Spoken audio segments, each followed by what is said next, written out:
Bom, Lucas, então vamos lá. Em primeiro lugar, desejar aí um excelente Dia das Mulheres, né, para todas as mulheres que estão nos acompanhando. Parabéns a todas as mulheres aqui do Brasil, lógico, exceto a Dilma, né, galera? Que para essa aí a gente não tem que dar parabéns. O Brasil está nessa situação hoje muito por culpa da sua incompetência. E vamos lá, gente, vamos direto ao tema aí, pessoal. Bolsonaro no Supremo Tribunal Federal e as eleições de 2018. Gente, em primeiro lugar, eu quero tranquilizar todo mundo que começou uma comoção aí nas redes sociais, no WhatsApp, preocupados, lógico, com a situação do Jair. Tranquilizar todo mundo. Ele é pré-candidatíssimo às eleições presidenciais em 2018.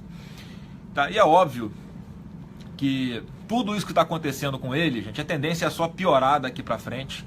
Né? Quem acompanhou as últimas 2-3 semanas, principalmente, foi um massacre de tudo quanto é lado, as coisas mais absurdas que você possa imaginar, mas eu vou comentar aqui depois no final dessa transmissão, quando esclarecer e tranquilizar todo mundo sobre o que está acontecendo com o Jair lá no Supremo. Gente, em primeiro lugar, a decisão de ontem do Supremo foi apenas para dar continuidade ao processo que foi aberto contra ele lá no órgão superior da nossa justiça brasileira. E todo mundo já sabe qual é a origem disso, né? Aquele bate-boca que ele teve com a Maria do Rosário, em que ele é acusado de estuprador e ela parte para cima dele e dá aquela resposta a ela dentro do Salão Verde da Câmara. E aí, num outro discurso dele na Câmara em 2014, ele cita novamente, ele relembra apenas citando esse fato, e aí foi a brecha que os militantes de esquerda encontraram para tentar atrapalhar a sua vida no tapetão, pelo judiciário, já que não conseguem no voto e estão apavorados com o crescimento do Bolsonaro no Brasil inteiro. E uma credibilidade que não foi construída, como todo mundo sabe, da noite para o dia. Foi com as suas posturas, seus votos, suas posições firmes, e não se deixar levar pelo canto da sereia, como infelizmente muitos na classe política fizeram e continuam fazendo. Então, pessoal, o caso específico aí no Supremo. O caso do Bolsonaro, ele hoje, na situação como réu no Supremo, ele não tem problema nenhum. Ele poderia se candidatar, ele está elegível para as próximas eleições enquanto ele estiver na condição de réu. E ele está sendo acusado de quê lá, pessoal? É de duas coisas: injúria e incitação a crime. E qualquer pessoa que acompanha aquela situação percebe o absurdo que é isso. Mas o processo no Supremo teve início exatamente com uma ação aí da Maria do Rosário, e no momento em que o Procurador-Geral de Justiça, o Rodrigo Janot, fez uma viagem ao exterior, assumiu a procuradoria, a vice-procuradora-geral, chamada Ela Vieco. Todo mundo sabe, é uma militante de esquerda, né, que foi recentemente aí flagrada e custou inclusive o seu cargo, fazendo um ato em Portugal, um fora Temer, né, dizendo que o que está acontecendo aqui no Brasil é um golpe. Então ela é uma militante que está usando o seu cargo para isso, para atacar os adversários que estão incomodando esse projeto de poder da esquerda. Então, no momento, o Bolsonaro é réu, né, e nessa condição ele não tem problema nenhum de se candidatar, né, se assim for, né, a vontade aí do partido em que ele estiver em 18, a presidência da República, como é a vontade dele, como ele está se preparando. Então, e tem uma coisa: os crimes que ele está sendo acusado não estão capitulados nos chamados, naqueles crimes elencados na lei do ficha limpa, que é a lei complementar 135 de 2010. Então, por mais que ele, vamos supor, ele foi condenado às penas máximas desses dois crimes que ele está sendo acusado, diga-se de passagem, as penas em cada crime é de 1 a 6 meses de detenção ou multa.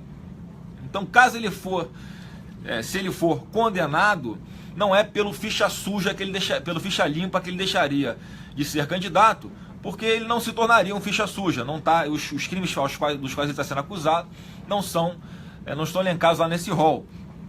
né? Porque são crimes que ele está sendo acusado contra a honra e contra a paz pública, então não tem problema nenhum quanto a isso.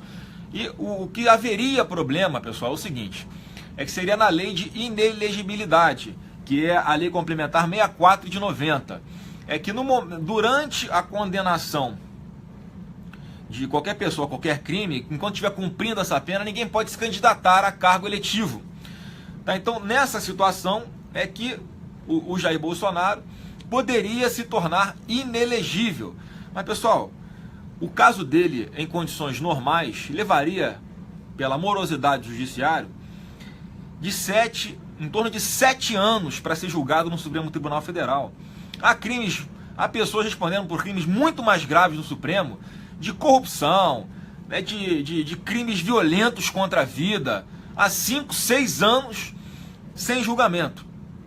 E a gente acredita que em condições normais ele jamais seria julgado antes de 2018. Mas a gente sabe que o Jair, a cada momento, se coloca como uma ameaça concreta que não está no bolso de ninguém. Portanto, ele, sem dúvida alguma, tira o sono, né, de petistas, de PSDBistas, do pessoal do PMDB, né, porque nós fazemos questão de fazer política de uma forma diferente. Então a situação dele simples é essa. Eu quero tranquilizar todo mundo, né, que o Jair Bolsonaro é pré-candidato à presidência em 2018, sem problema nenhum. Vamos continuar fazendo a nossa parte, fazendo o nosso trabalho e contando muito com todos vocês. Vocês são a força que nós temos. Então, enquanto vocês estiverem do nosso lado, podem ter certeza que a tendência nossa vai crescendo, porque é um versículo bíblico que meu pai usa muito, e é o que também nos guia no dia a dia, né? Conhecereis a verdade, e a verdade vos libertará. Então, a gente tem essa preocupação no dia a dia de estar passando a verdade com transparência, sem censuras aí pelas redes sociais. Então, pelo lei do ficha limpa, o Jair, né, não perde mandato, não fica inelegível. Pela lei de inelegibilidade, é que se ele for condenado a uma pena máxima e a condenação dele estiver ocorrendo no momento das eleições, é que não poderia vir a ser candidato. Tá, mas isso aí eu diria que é praticamente fora de cogitação de acontecer, mas a gente sabe que o Supremo muitas vezes toma decisões muito mais políticas do que técnicas, e essa é a variante aí que pode interferir. Tá, pessoal? Mas eu quero deixar todo mundo muito tranquilo, porque nós temos no nosso planejamento estratégico aqui alternativas para qualquer desses cenários que venha acontecer com o Bolsonaro. Tá? Ele está se preparando, como eu falei, ele é pré-candidato, né, com toda a tranquilidade, passando para vocês. Tá? Então, em qualquer condição, ele sem dúvida alguma vai atuar. E tenho a certeza também do seguinte, né, nós não temos medo de debater assunto nenhum. Viemos aqui ao vivo, estou vindo aqui ao vivo, para falar em nome da família Bolsonaro, que não tem nada a esconder. E ele claramente está sendo vítima de uma perseguição política. Isso aí é algo que eles não conseguem mais esconder. Tá? Não tem sentido torná-lo réu nessas condições, por essas acusações absurdas. O embate que ele teve com a deputada Maria do Rosário. E estão querendo...